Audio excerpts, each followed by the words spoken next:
Hello friends, सो मैं हूँ प्राची और आज मैं आपके सामने लेके आई हूँ रीजनिंग का एक नया टॉपिक जो सिटिंग अरेंजमेंट है। जो सिटिंग अरेंजमेंट के कुछ क्वेश्चंस को लेके आई हूँ जो मैं आपके सामने सॉल्व करूँगी। आपको एक एक स्टेप बताऊँगी कि कैसे आपको क्वेश्चंस को पकड़ना है, कैसे आप क्वेश्चंस को सॉल्व करेंगे। तो आप मेरे साथ अच्छे से क्वेश्चंस को देखेंगे, क्लियर करेंगे कि कैसे हम क्वेश्चंस को पढ़ के किस तरीके से हम इन क्वेश्चंस को सॉल्व करेंगे। और सेटिंग अरेंजमेंट एक ऐसा टॉपिक है जो हमें हर क्वेश्चंस, हर एमएनसीज जॉब जो भी है, कंपनियां सब अपना जो असेसमेंट टेस्ट देती हैं सब में इसका वेटेज बहुत रहता है। 2 से 3 क्वेश्चंस रहते हैं जो कि आपको करने ही पड़ेंगे और इसको करने के लिए आपको प्रैक्टिस करनी पड़ेगी और आपको समझना पड़ेगा। तो इसलिए आप ध्यान से समझें और ध्यान से इसको करें। अगर किसी को आता है तो वो हमारी वीडियो को स्टॉप करके क्वेश्चन सॉल्व करके कमेंट में आंसर करें, देन उसके बाद फिर स्टार्ट करके ऐसे करें। तो चलें स्टार्ट करते हैं हम अपना क्वेश्चन। सो फर्स्ट क्वेश्चन है, read the given information carefully and answer the questions that follow. Okay. 11 friends MNOPQR STUV and W are sitting in the first row of the stadium watching a cricket match। इसमें 11 दोस्त हैं जो watching कर रहे हैं और एक ही रो में बैठे हुए हैं, क्रिकेट देख रहे हैं। ठीक है। So T is to the immediately left of P and third to the right of U. Okay, then start. So इन्होंने बोला है जो टी है हमारा वो जस्ट पी जो है लेफ्ट,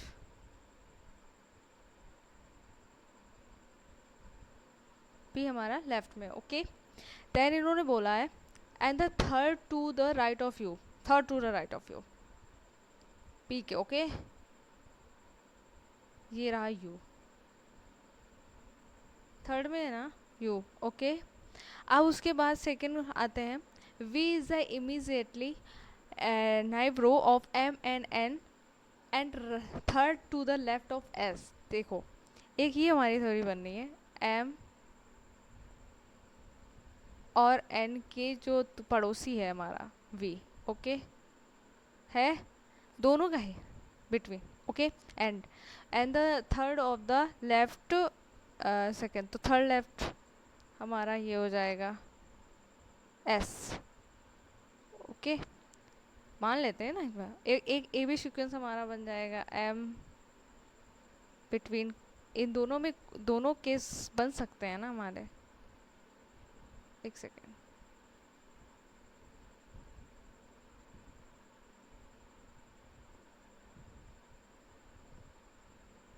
ओके। एम, सो इसमें भी एस हम पढ़ो अपना एस कर देंगे, राइट। तो एंड देन थर्ड क्या है, M is the second to the right of Q. M जो है वो हमारा सेकेंड राइट ऑफ क्यू है, second right of Q. Okay, तो ये थ्योरी तो हमारी फेल हो गई। अब इसको तो यूज़ करेंगे नहीं हम, क्योंकि एन और वी एम जो है ये यहाँ पे क्यू तो राइट लेफ्ट राइट नहीं हो सकता ना, सेकेंड जो एम के है, तो ये थ्योरी तो हमारी फेल हो गई। एंड देन अब इसका यूज़ करेंगे। ओके, तो जब फोर्थ आते हैं, R is a sitting next to the right of P. Okay, R जो सेटिंग है right of the P, next right of the P. Okay, ये हुआ। And then P is the second to the right of Q. P जो है second right of Q है। Okay, then second right, P is the second to the right of Q, right, second right of Q, तो वो हमारा first, again first हो जाएगा, second right of Q हो जाएगा। ओके, तो ये हमारा पूरा जो सीक्वेंस बनेगा, क्यू, क्यू के बाद हम अपना ऊपर लेके जाएंगे एम जो भी है, M V N U S O T P R, right. अब जो हमारा यहाँ पे एक बचा हुआ है क्यू, वो क्या होगा जो हमारा बचा हुआ है डब्ल्यू, राइट। अब हमारा क्वेश्चन क्या है, who is the sitting in the centre of the row, बता सकते क्या है सेटिंग ऑन द रो, देखते हैं। यू, हमारा आंसर में क्या है यू, तो हमारा option D is right, okay, D हमारा राइट आंसर है। And then second is open करते हैं हम अपना,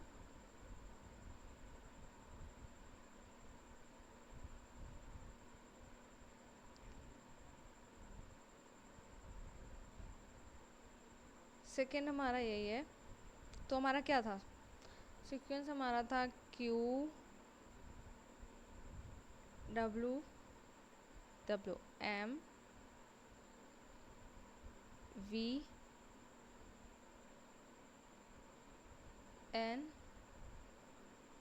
you S O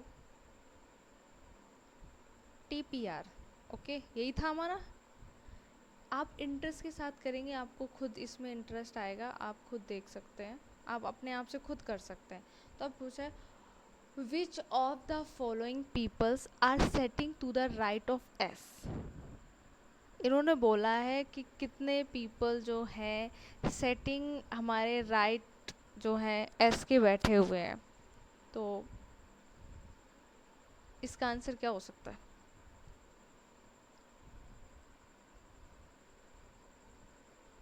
right of S, बताएं। सेटिंग ऑफ कोर्स ये यार B answer.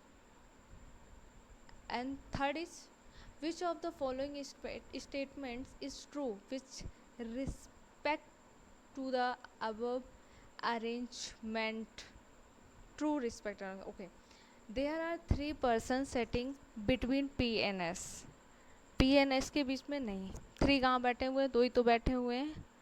And W is a between M and V, no, N is sitting between V and U, yeah,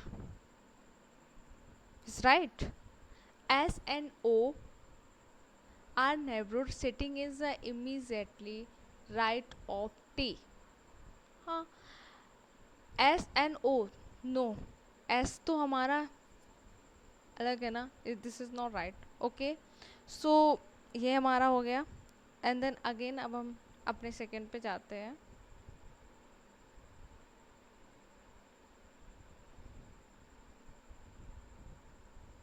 अब हम fourth पे अपने आते हैं, ओके। देन हम अगेन अपना वो लिखेंगे जो भी था, क्योंकि लिख लेंगे तो ज़्यादा अच्छे से समझ में आएगा। M V N U S O T P R, P R, okay. Then हम इसको थोड़ा सा एन को अच्छे से लिख देंगे एन की तरह, ओके, ओके, राइट। तो who are the immediately neighbour of T, ठीक है, हु, तो O N P is right, okay. And if Q and P, right, and Q and N, O and N, sorry, M and T and W and R, okay, interchange, O interchange, ठीक है। हम अब अपने जो भी है interchange करते हैं, Q को P से करते हैं, ठीक है, यहाँ पे P कर देते हैं, यहाँ Q कर देते हैं, इंटरचेंज करना है ना, interchange Q, okay. And O N N, यहाँ हम अपना एन कर देते हैं, एन की जगह ओ कर देते हैं, ओके, इंटरचेंज, अरे सॉरी, ओ कर दिया, okay. And then M and T, जो एम है टी को एम बना देते हैं इंटरचेंज करके, एम को हम टी कर देंगे, ठीक है।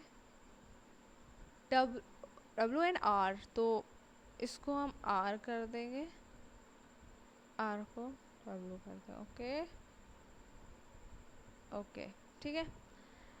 And then which of the pair friend sitting at the end, end में आपके कौन से पेयर्स बैठे हुए हैं, तो of course P and W. So simple ना, आप अगर ध्यान से करोगे ना बहुत ही सिंपल है, एकदम नॉर्मल क्वेश्चंस हैं, कोई ज़्यादा हार्ड वगैरह नहीं होते हैं, बस थोड़ा सा इसमें ध्यान देने की ज़रूरत है और कुछ नहीं होता है।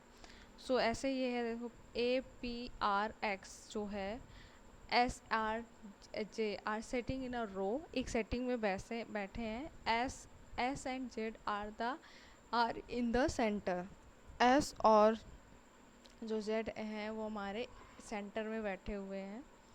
तो करते हैं, क्वेश्चन सॉल्व करते हैं।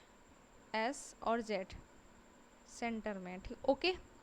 ए and P are the end, A और पी जो है एंड है, तो हम लिख देते हैं ए और पी, ठीक है। एक ए भी हो सकता है, पी पी अपना एक ए भी हो सकता है, पी भी यहाँ हो सकता है, ए भी यहाँ हो सकता है, दोनों केस हो सकते हैं ना, हम दोनों को ही लेके चलेंगे। एंड देन और R is the sitting to the left of A, R जो सेटिंग है वो लेफ्ट ऑफ ए है, लेफ्ट ऑफ ए, ठीक है। ये तो कंडीशन फेल हो गई ना, अब इसको हटाना पड़ेगा, हमारा यही सही है, ठीक है। अब who is the right of X, of course X होगा। Who is the right of P, तो एक्स ही होगा,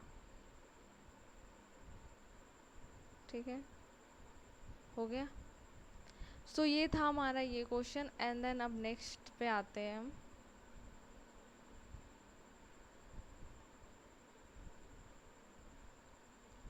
नेक्स्ट है हमारा 6 का, जो भी था, हाँ ये 6 है, और ये कंप्लीट कर दिया है हमने। एंड अगेन हम अगेन करते हैं, ओके।